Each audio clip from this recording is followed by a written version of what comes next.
Bienvenue sur Analyse Quintet Chantilly, le podcast qui décortique pour vous les courses les plus prestigieuses du calendrier épique. Je suis Jean-Philippe Dufresne et aujourd'hui nous allons analyser ensemble le Quintet du lundi 27 octobre 2025 à Chantilly, le prix de la Chambre de Monsieur le Prince. Bonjour Jean-Philippe, Marie Lecomte à vos côtés pour cette analyse technique. Nous avons aujourd'hui une course particulièrement intéressante, avec 16 partants sur les 1400 mètres de la PSF de Chantilly, une piste en sable fibré avec corde à droite. Exactement Marie. Cette épreuve est réservée aux poulains et pouliches de 3 ans et se présente sous forme de handicap divisé avec une dotation de 52 800 €. Avant d'entrer dans le vif du sujet, pouvez-vous nous rappeler les spécificités de ce parcours ? Bien sûr.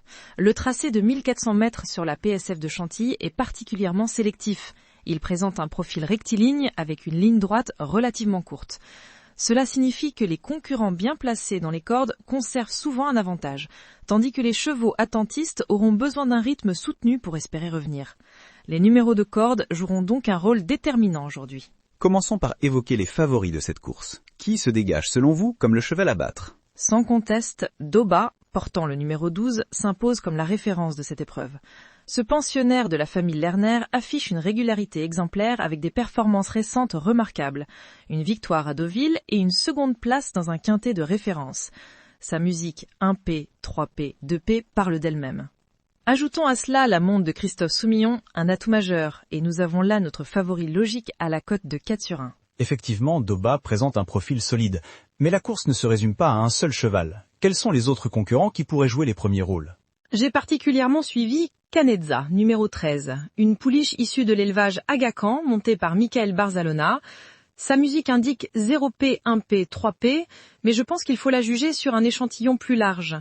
Elle a connu un passage à vide lors de sa dernière sortie, mais avec 1 kilo de moins aujourd'hui, elle peut se réhabiliter. Son entourage, François-Henri Graffard, affiche une belle réussite dans cette catégorie. Sa cote de 6/1 me semble intéressante. NoFix, portant le numéro 8, est également bien placé dans la hiérarchie des cotes à 7/1. Que pensez-vous de ses chances ? NoFix est un concurrent sérieux malgré sa dernière course un peu décevante. Son retour sur la PSF et l'apport des œillères pleines devraient le remettre sur le bon chemin. Il bénéficie de l'amende de Maxime Guyon, ce qui est un atout considérable. En revanche, son numéro de corde 15 n'est pas idéal. C'est un cheval qui a des moyens, mais qui devra composer avec cette position défavorable au départ. Parlons maintenant des outsiders qui pourraient créer la surprise. Y a-t-il des chevaux sous-cotés selon vous ? J'en vois plusieurs qui méritent notre attention. Melo Yellow, numéro 11, représente la seconde cartouche de l'écurie Stéphane Wattel. Sa musique récente n'est pas brillante, avec 9P, 6P, 0P, mais il est allégé au poids et revient sur un tracé qu'il affectionne particulièrement. À 13/1, il peut créer la surprise. Et que dire de Zawan, numéro 4, coté à 16/1 ? Zawan reste sur des performances honorables avec une musique de 4P, 1P, 9P. Cette pouliche a prouvé son aptitude au sable, même si celui de Chantilly diffère de celui de Deauville qu'elle semble préférer. Elle a été un peu malheureuse lors de sa dernière sortie et pourrait bien se racheter aujourd'hui. Son numéro de corde 11 n'est pas idéal, mais elle possède de réelles qualités. Qu'en est-il de Precioso, numéro 9, qui court avec des œillères ?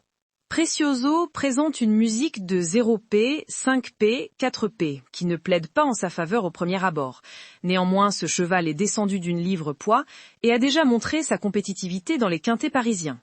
À 12/1, il représente une possibilité pour les places, mais je ne le vois pas s'imposer aujourd'hui.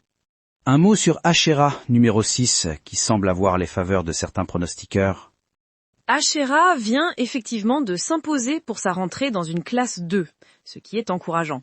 Sa musique 1P, 0P, 4P montre une certaine irrégularité, mais quand elle est dans un bon jour, elle peut rivaliser avec les meilleurs.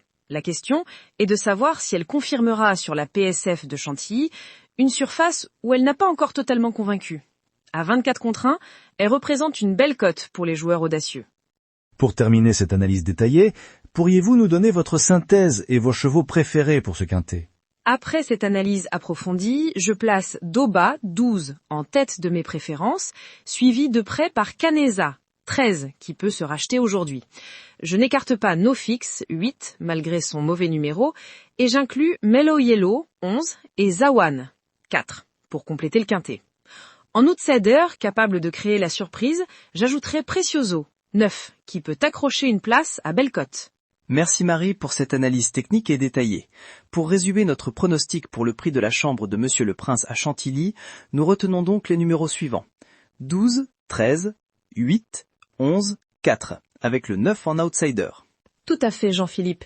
Et n'oublions pas que dans un lot aussi homogène, avec 16 partants sur un parcours sélectif, la moindre hésitation au départ pourrait redistribuer les cartes.